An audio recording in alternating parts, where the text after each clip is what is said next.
خطوة نضالية ردا على تجاه السلطة خاصة في شخص الوالي اللي رسميا رسميا هذا نحن محور اللقاء اليوم هو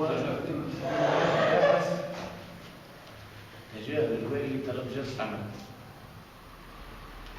ونحن قلنا في الاجتماع اللي فات كنا تحدثنا على انه يكون رد فعل احتجاجي، مش يكون في شكل وقفة احتجاجية عام يهم كل واحد مش نعاود نسمعه.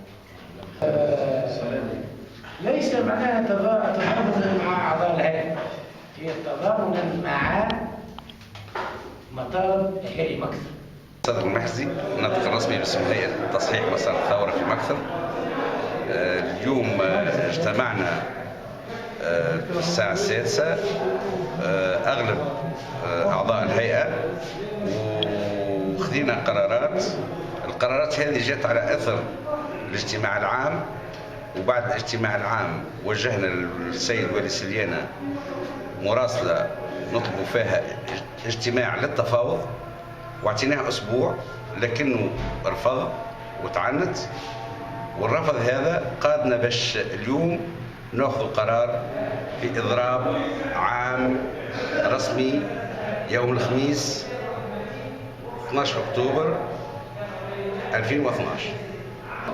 الواقع اليوم أن الحكومة معناها أدارت ظهرها للشعب فعلا في مطالب الحقيقية، مطالب الحياتية.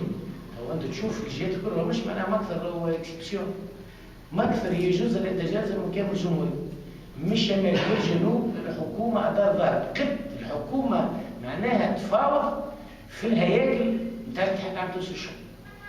العادات يكون ديما سرية، ربما زاد العباد ما استوعبتش بالحق الفكرة، لأنه فكرة العباد يلزمنا نخوض الدنيا باش نخوض الدنيا بالبيانات بالتوعية. يلزمنا العباد. فما ناس تبلغ معلومات تفسر ولا فما برشا ناس تحكي معاه تقولش هذا كان في غيبوبة، ماهوش عايش في تونس، كان مش عايش في مكثر، ما يعرفش ديما شنو مكثر شنية.